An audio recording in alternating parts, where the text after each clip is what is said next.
네, 국민의힘 시민 원내대표에 윤석열 당선인의 측근으로 분류되는 권성동 의원이 선출됐습니다.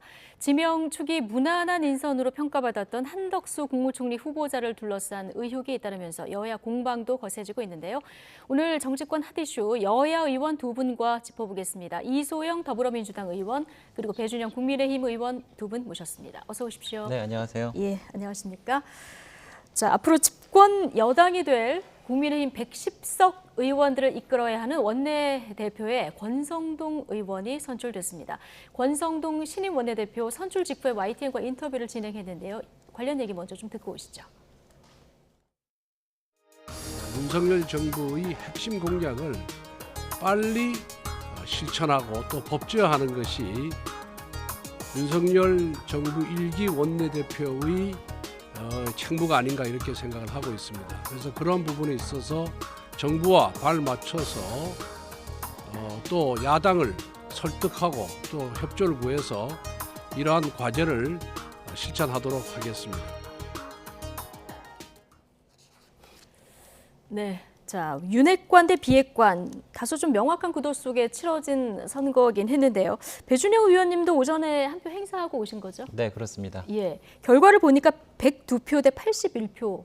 거의 압승이라고 볼 수 있는데 사실 원내대표 선거가 예상하기 가장 어렵다 이렇게 얘기가 나오는데 이번에는 좀 예상을 할 수 있는 결과가 아니었나 싶습니다.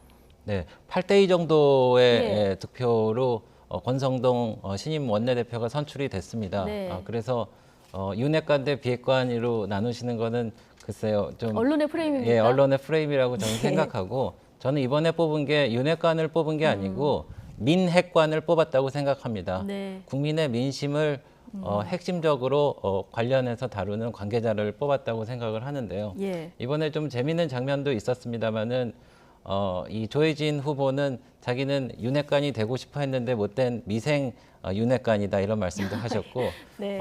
권성동 후보께서는 나는 윤핵관에서 이제 벗어나서 홀로서기를 하고 싶다 이렇게 하셨는데 예. 다소 이제 상투적인 말로 클리셰 같은 겁니다.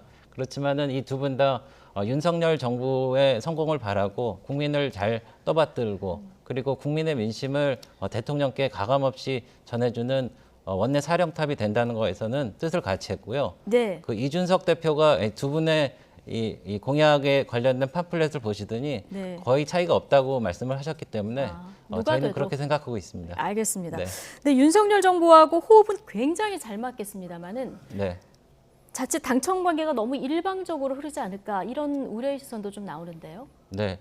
그래서 저는 이게 정치의 또 삼투압이라는 게 있을지 모르겠는데 농도가 예. 낮은 데서 높은 데로 가거든요. 네. 그래서 예를 들어서 민주당 같은 경우에는 문재인 대통령 정부의 청와대가 있었고 180석의 막강한 다수의 여당이 있었단 말입니다. 네. 그때는 상명 하복식으로 대통령 청와대 오더가 그대로 내려가서 예를 들어서 뭐 임대차 3법이라든지 공수처법이라든지 마치 죄송합니다만 병정과 같이 움직여서 그렇게 했지만은 이제는 여소야대 전국 아니겠습니까? 네. 그래서 저희가 권성동 후보를 선택한 이유는 다시 말씀드리면은 대통령에게 민심을 가장 적나라하게 말씀드리고 국회에서 네. 벌어지는 상황에 대해서 가감없이 설득을 해서 예. 그래서 국정이 원활하게 돌아갈 수 있도록 진언을 할 수 있는 사람을 뽑았다고 생각을 하고 있거든요. 네. 그래서 저희는 그런 차원에서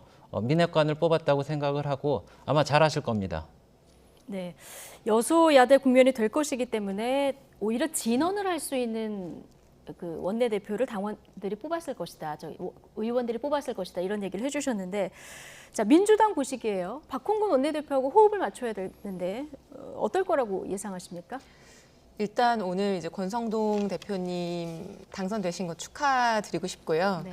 뭐 윤핵관이냐 아니냐 하는 문제보다는 앞으로 이제 야당하고 협치를 잘 하면서 국회를 효율적으로 이끌 거냐 하는 부분이 중요하다고 생각을 합니다. 네. 그래서 그런 의미에서는 기대감을 가져보려고 하고 있고요. 네. 당청 관계, 여야 관계 이제 두 가지에 대한 과제가 이제 권성동 대표님한테 앞으로 있을 텐데 당청 관계 관련해서는 말씀하신 우려처럼 너무 이제 일방통행 방식으로 네. 이제 청에 의존하는 그런 여당이 되지 않도록 뭐 쓴소리와 뭐 균형을 그리고 긴장감을 가지는 그런 그 여당의 역할을 해주셨으면 예. 좋겠고요. 또 야당인 민주당하고도 사실 국민들 삶이 지금 굉장히 많이 어렵기 때문에 여당, 야당을 불문하고 협치해야 됩니다. 협치하려고 하면 이제 서로 노력을 해야 되겠죠. 한쪽만 노력한다고 해서 되는 게 아니니까요. 그래서 민주당도 노력을 하겠으니 네. 이제 국민의힘에서도 좀 많이 노력해 주시면 좋을 것 같습니다. 예, 오늘 오전에 선거가 있었고요. 바로 결과가 나왔기 때문에 오늘 이 주제부터 좀 다뤄봤고요. 덕담을 주로 이제 주시는 모습도 볼 수 있었습니다. 자, 인사청문회 얘기를 좀 해볼 텐데요. 꽤 무난하고 안정적인 카드로 평가됐던 한덕수 국무총리 후보자. 자, 그러나 잇따르는 의혹으로 인해서 좀 곤혹스러운 상황에 놓인 모습입니다. 이제는 공수가 뒤바뀐 여야의 목소리부터 듣고 오시겠습니다. 지금까지 나온 걸로만 봐도 예스하기가 국민들이 예스하기가 쉽지 않다. 국민 눈높이 받지 않다. 패스가 아니라 네. 페일리어일 거다. 요즘 흔히 쓰는 말로 낙마죠, 낙마. 청문회 과정은 만만치 않은 정도가 아니라 말씀드렸지만 국민이 동의하지 않는 인사는 저희들은 어떻게든 그 낙마를 시킬 겁니다. 인준 해줄 수가 없죠. 지난 문재인 정부 5년 동안 문재인 정부의 인사검증 기준이 국민들 보시기에 공정과 상식에 맞았는지 혹은 국민과의 소통 하에 제대로 된 인사를 국민 앞에 선보였는지에 대한 의문이 있습니다. 당선인의 의중은 유능하고 전문성 있는 국민 앞에 내보여서 손색 없는 좋은 인재를 뽑자고 하는 것이기 때문에 네. 지금 한덕수 총리 후보 지명 초기에는 인사청문회 통과에 큰 문제가 없을 것이다. 이 부분도 아마 좀 고려가 돼서 선정이 되는 것으로 전해지고 있는데 여러 의혹들이 좀 더해지고 있습니다. 민주당 기류가 조금 바뀐 것 같은데 크게 보면은 그 고액의 고문료가 있고요. 그다음에 재산이 10년 사이에 좀 많이 불어났다는 점 또 하나가 있고 그다음에 미국계 대기업 2곳에 주택 임대를 했는데 이 임대료 관련한 의혹이 지금 크게 3가지가 좀 나오고 있는데 뭐가 가장 문제라고 보십니까? 저는 가장 큰 문제는 네. 그 이분이 이제 2007년에 총리를 하셨고 그 네. 이후에도 이제 공직 생활을 쭉 하셨던 분이잖아요. 근데 그 이후로 15년 동안 이제 본인이 총리까지 하면서 공적으로 쌓아온 인맥, 인적 네트워크와 정보와 경험을 이제 사적 이익을 위해서 사용하시면서 고액의 고문료를 받으셨단 말이에요. 예. 지금 이제 김현장에서 연봉을 뭐 5억 넘게 받으신 걸로 확인이 되는데 저도 김현장에서 근무한 김현장 출신입니다만 네. 사실 변호사들도 연봉 5억을 받는 사람이 굉장히 드뭅니다. 김현장에서도. 예. 그래서 고문 역할을 하면서 이런 고액의 연봉을 받았다고 하는 거는 그럼 이제 본인이 전직 총리로서 활용할 수 있는 인적 네트워크와 이런 것들을 최대 활용하면서 이런 이익을 얻었다라고 하는 것인데 그렇다면 네. 그 과정에서 무슨 일을 했고 부당한 정관 예우를 받은 것은 없는지 그리고 이 클라이언트들, 의뢰인들의 사건을 해결하면서 어떤 뭐 과거에 함께 일했던 공무원들에게 영향력을 행사한 것은 없는지 이런 것들을 면밀하게 따져봐야 되는 것이죠. 네. 그리고 한 가지 제가 덧붙이자면은 사실 어른들이 이런 말씀 많이 하시거든요.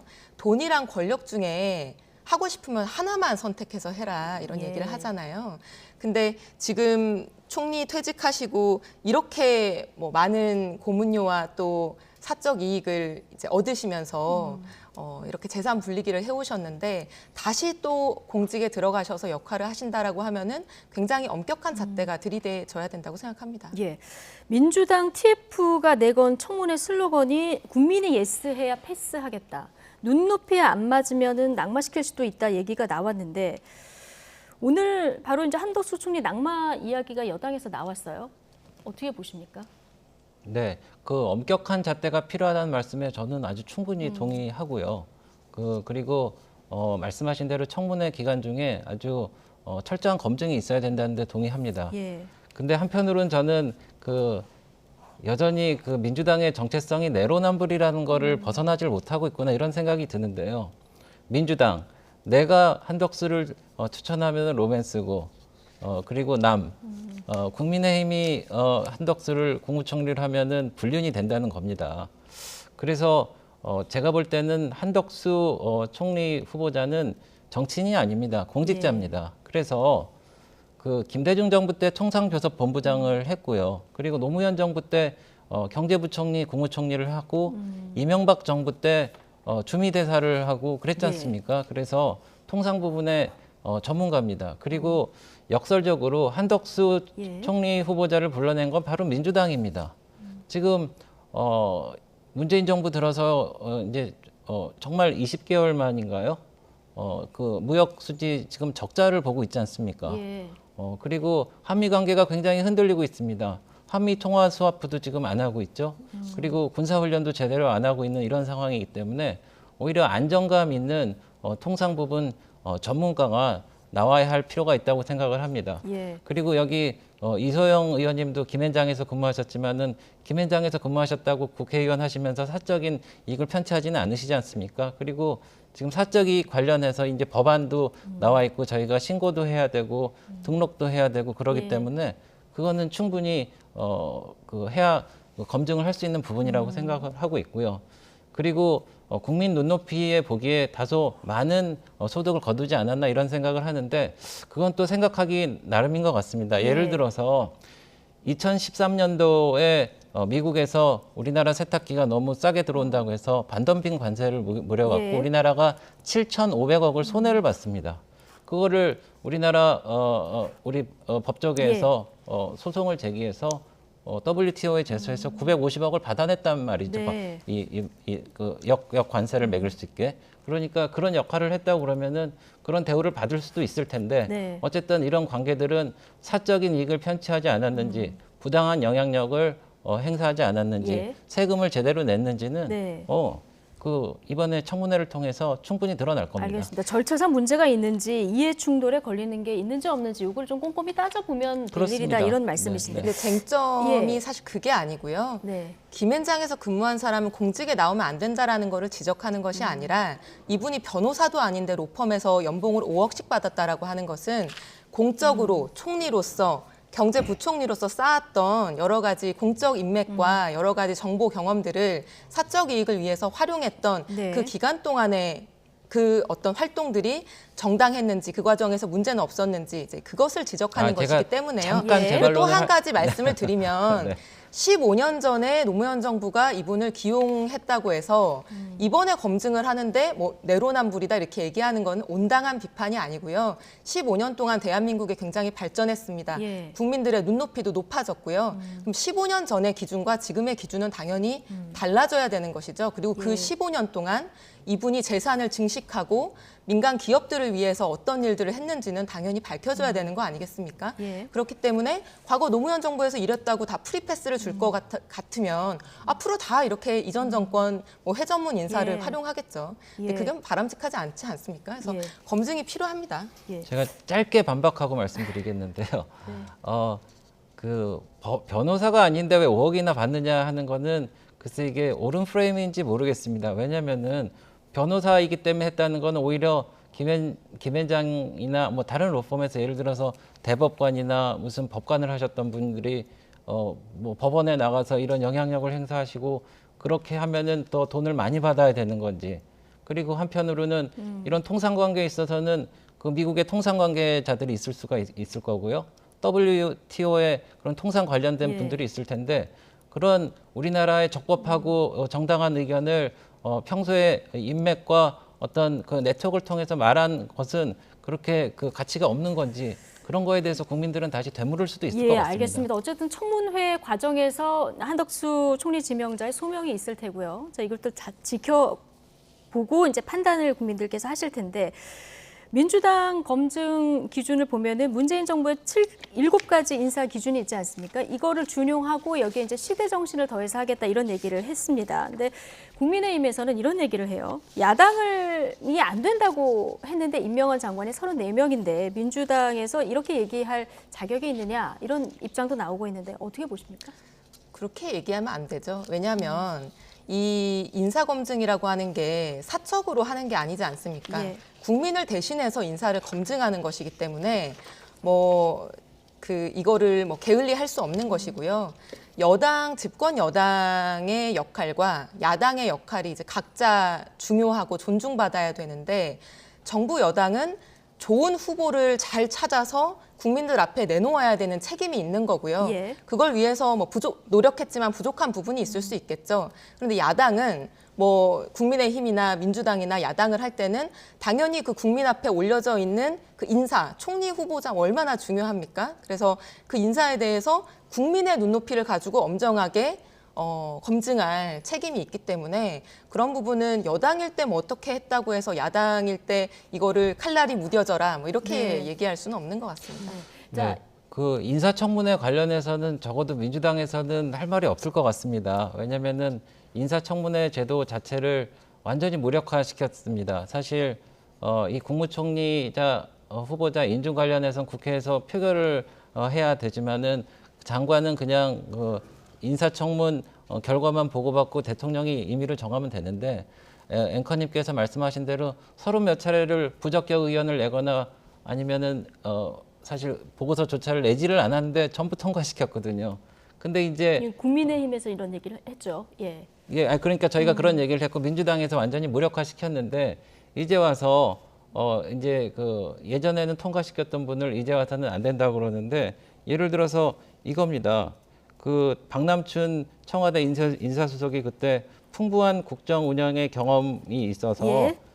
경제 운영과 주요 국정 과제를 안정적으로 관리할 수 있다 이렇게 말씀을 하셔놓고 이제는 전혀 아니다시피 얘기하는 거는 네. 그래서 유체 이탈 아닌가 이런 생각이 들고요. 또 하나 말씀드리면은 한덕수 후보자 관련돼서 오는 여론조사가 나왔거든요. 네. 근데 저희가 준비했는데 좀 보여주실까요? 네. 네. 적합하다는 게 38%가 나왔는데 네. 역대 인사청문회 전 적합도 여론조사 결과에 따르면은 김부겸 전 총리는 34% 정도 나왔단 말입니다. 예.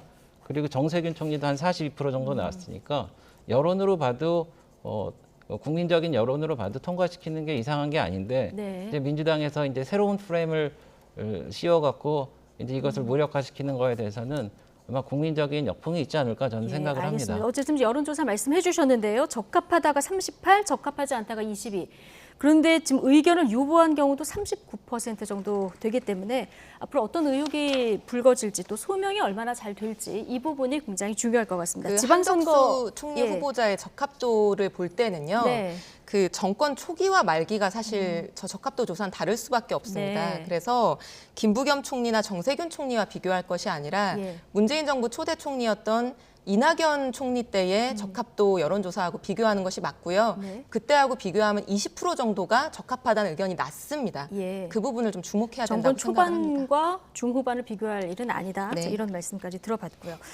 자, 이제 2달도 채 남지 않은 6일 지방선거 여야 예비 후보들의 신경전 점차 가열되고 있습니다. 오늘은 대구시장 얘기를 좀 해볼 텐데요. 대구 달성 사저로 돌아간 박근혜 전 대통령, 대구 시민을 향한 영상 메시지를 냈습니다. 잠시 보고 오시죠. 저도 아버지의 유지를 받들어 우리 모든 국민이 행복한 국민 행복 시대를 열고 싶었고 대한민국을 세계에서 신뢰받는 선진국으로 자리매김하고 싶은 간절한 꿈이 있었습니다.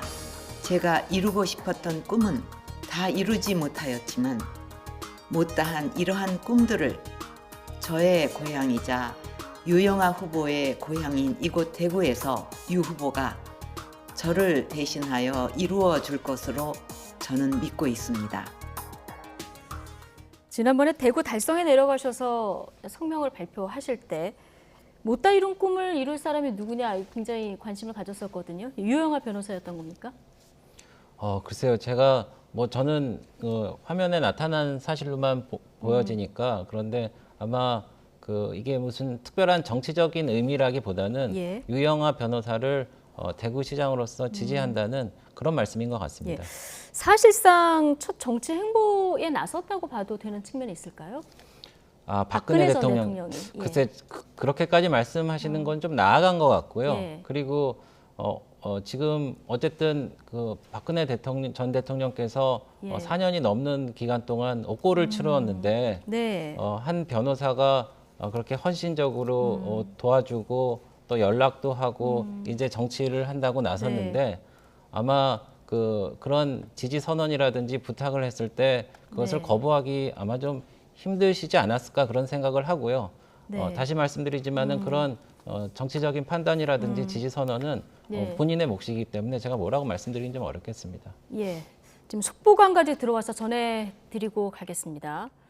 자, 김호수 검찰총장이 입장을 낸 것 같은데요. 앞서 자, 민주당에서 지금 검찰 수사권 완전 폐지를 뜻하는 검수완박 법안 처리에 좀 속도를 내고 있는 이런 분위기인데요. 앞서 대검찰청에서 이를 저지하겠다는 입장을 사실 공식화했다 이런 보도를 저희가 전해드렸죠. 대검 주무과장이 검찰 제도와 형사 사법 체계를 뒤흔드는 법안이라면서 이제 비판하는 글을 내부 통신망에 올렸고 동조하는 댓글이 잇따르고 있었다 이런 얘기를 저희가 전해드렸었는데요.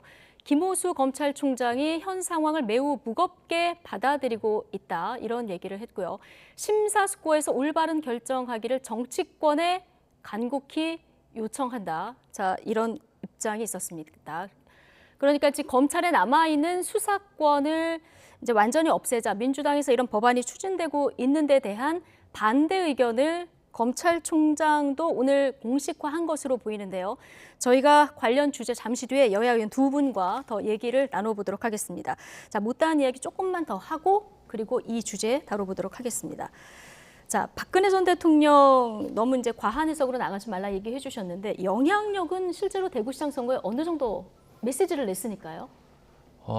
글쎄요. 이제 그 박근혜 대통령께서 지지 선언을 하기 전에는 유영아 변호사님이 나오는 것에 대해서 대체적으로 약간 유보적인 의견이 훨씬 좀 많았던 것 같습니다. 그런데 이제 다시 여론조사를 하게 되면은 박근혜 전 대통령께서 말씀하신 게 어느 정도 이제 파급력이 있는지 밝혀지겠죠. 네. 예.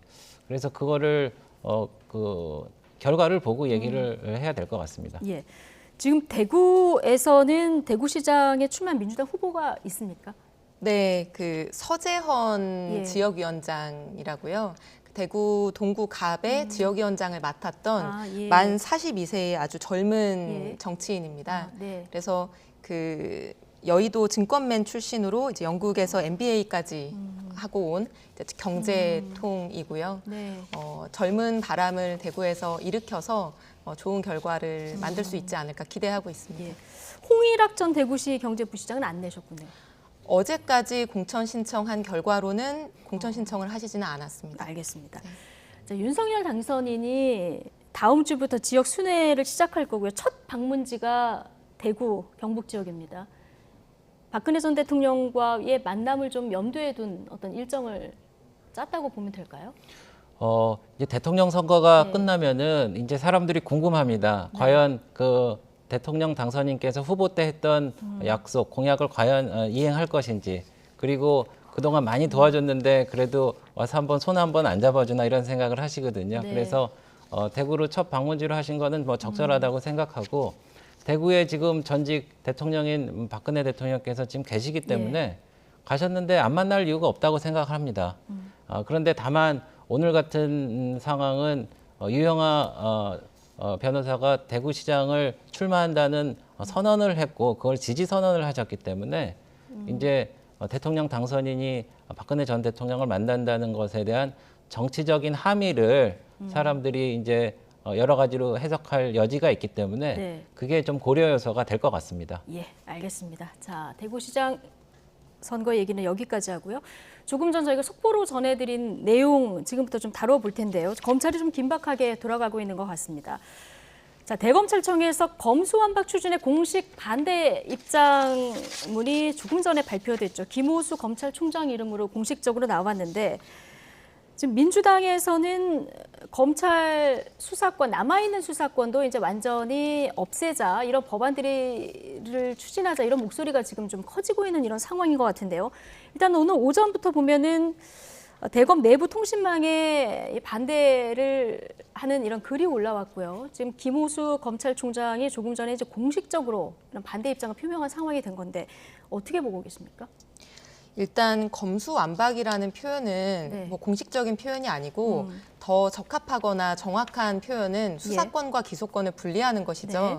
수사권, 기소권을 분리하는 것은 사실 다른 선진국들에서 굉장히 많이 보여지고 있는 이 사법 시스템이고요. 우리도 사실 오래 전부터 이 논의를 해왔습니다. 그래서 1차적으로 중요 사건을 제외한 나머지 사건에 대해서는 경찰로 지금 수사권이 넘어가 있는 상황이고요. 예. 중요 사건의 경우에 어떻게 하는 것이 더 인권 보호나 효율적 수사 진행에 적합한가 하는 거를 가지고 이제 이 문제 판단하면 되는 문제라고 보이는데 네. 사실 검찰이 가지고 있는 이 중대 사건에 대한 수사권을 폐지하는 것만이 목적이 아니고요. 이거를 국민들 입장에서 굉장히 안전하고 효율적인 사법 시스템이 되려고 하면 그 수사권을 누가 가져가서 어떻게 행사할 거냐 하는 것들이 중요합니다. 예를 들면 경찰 조직이 그럼 굉장히 비대해질 수 있는데 그럼 또 하나의 어떤 그 무소불위의 권력이 될 수 있지 않겠습니까? 네. 그래서 그런 견제 장치, 균형을 마련할 수 있는 장치 이런 것들을 종합적으로 잘 논의해서 타당하고 국민들도 이제 설득할 수 있는 그런 안을 만들어 가고 있는 상황입니다. 예. 검찰의 오늘 이 움직임 배준영 의원님은 어떻게 보고 계십니까? 네, 민주당이 아직 정신을 못 차리고 있는 거에 대한 준엄한 경고의 메시지라고 생각을 합니다. 사실 윤석열 대통령 당선인은 국민이 불렀다고 얘기를 했는데 좀 더 자세히 나오면은 검수완박이라는 그런 테마로 그 검찰 수사권을 무력화시키고 그리고 자기 멋대로 권력 관련된 수사를 이렇게 이래저래 하고 인사권을 행사하려다 보니까 그렇게 이런 사태가 난 겁니다. 그래서 사실 검찰 입장에서 검수완박이라는 이런 주제를 반대하는 것은 너무나 당연하고요. 검수완박이라는 이유로 여태까지 수많은 일이 일어났습니다. 특히 그 공수처가 있는데 공수처가 패스트 트랙을 통해 갖고 얼마나 그 많은 분란을 일으켰습니까? 예. 그리고 2,500건을 말하자면 접수했는데 그 중에 12건을 24건을 이제 진행을 했는데 그 중에 12건이 윤석열 후보에 관련된 수사였습니다. 그렇게 예. 수사권을 무력화시키고 우리나라 사법 시스템을 마비시켰는데 이제 와서 또 이제 검수완박을 한다니요. 검찰에서 당연히 반대하고 국민이 반대할 것입니다. 네. 자, 어제 민주당 박성준 의원 대신 민주당 출신의 무소속 양향자 의원이 법사위에 보임이 됐죠. 자, 검찰 개혁을 둘러싼 여야 갈등이 또다시 깊어지고 있는데 이 얘기 잠시 듣고 오시겠습니다. 의총에서 아마 결정을 하려고 할 건데요. 매번 저희가 이 검찰 개혁을 할 때 보면은 항상 다음에 무슨 선거 있으니까 못하고 뭐 있으니까 못하고 자꾸 이렇게 되고 질질 끄는 게 오히려 국민들에게 피로감을 주고 이러더라고요. 그래서 이번 진짜 하기로 약속을 했고 하니까 최대한 그냥 빨리 끝내자. 이런 측면이 더 강하다.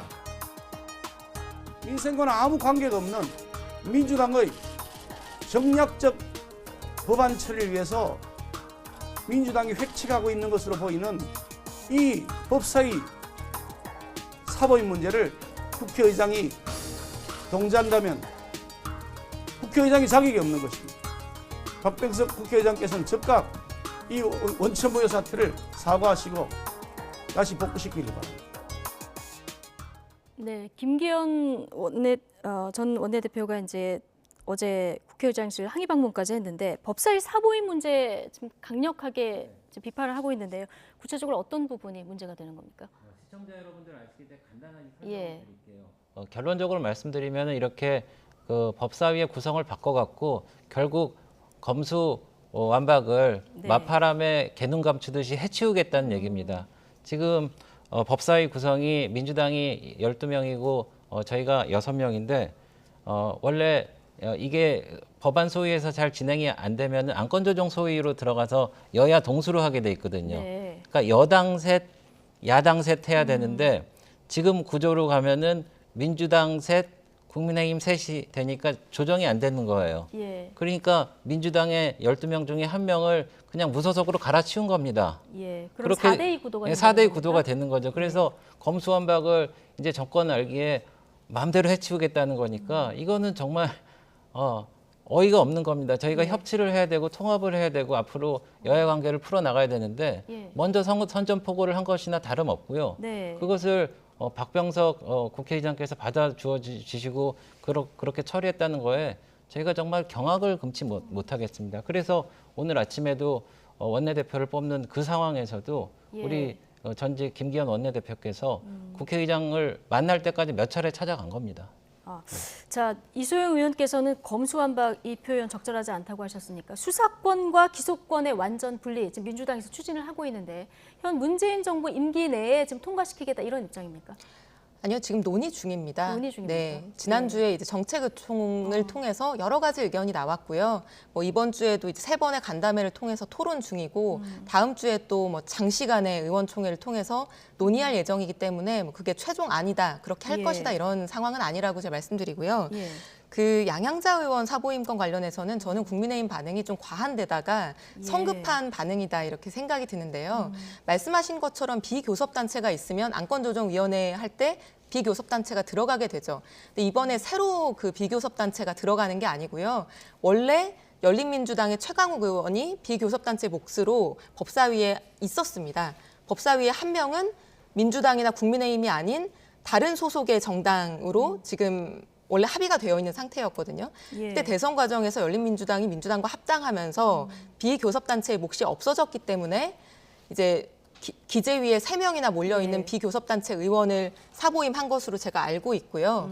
양양자 의원이 아니라 뭐 누구라고 하더라도 지금 비교섭단체 의원들이 대부분이 뭐 진보 성향의 뭐 의원이고 또 뭐 용해인 의원이라거나 조정은 의원도 네. 아마 저희가 사보임했다라고 한다면은 뭐 민주당 출신 아니냐 뭐 이렇게 아마 비난을 하셨을 겁니다. 그래서 네.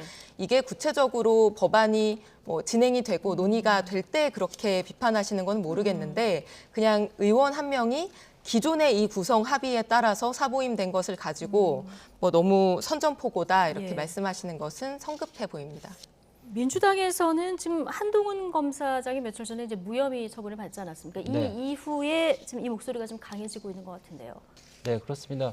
그 한동훈 검사장에 관련된 오늘 뭐 유시민 이사장에 대한 뭐 1년 구형이요? 1년 구형도 네. 있었는데 그 검찰을 이제 바로 세우려고 하는 거는 인사권에 그 개입을 안 하고 재판이 기소라든지 이런 게 바로 될 수 있도록 하는 게 말하자면 검찰 개혁인데 전혀 엉뚱한 방향으로 가고 있다는 점을 말씀드리고 싶고요. 예. 아까 그 법사위 구성 관련해서는 제가 또 말씀드린 최강욱 열린민주당 의원 같은 경우에는 글쎄 준 연동형 비례대표자 때문에 당을 나눈 다음에 다시 합치고 그렇게 해프닝을 벌인 다음에 한 거기 때문에 그거는 말씀하실 게 아니고요. 그리고 그 민주당에서 이렇게 말씀하시기에 이제 충분한 시간을 네. 갖고 하신다기에 저는 기대를 하는데 네. 지난번에 언론재갈법 같은 경우도 민주당에서 밀어붙이려고 했다가 시간을 갖고 하니까 지금은 안 하기로 이제 좀 정리가 됐지 않습니까? 예. 그러니까 충분한 시간을 갖고 논의해 주시면 네, 감사하겠습니다. 이소영 의원님 반론 짧게 듣고 끝내겠습니다. 그러니까 제가 말씀드린 거는 원래도 최강욱 의원이 안건조정위원회에 들어가는 비교섭단체 멤버였기 때문에 네. 그게 지금 합당에 의해서 다른 사람으로 교체된 것일 뿐이다. 그래서 말씀하신 부분이 정확하지 않다는 부분을 지적한 것입니다. 알겠습니다. 지금 검찰 개혁 이슈가 다시 수면으로 떠올라서 이 이슈까지 다뤄봤습니다. 이소영 더불어민주당 의원 그리고 배준영 국민의힘 의원 오늘 두 분과 함께했습니다. 고맙습니다. 네, 감사합니다.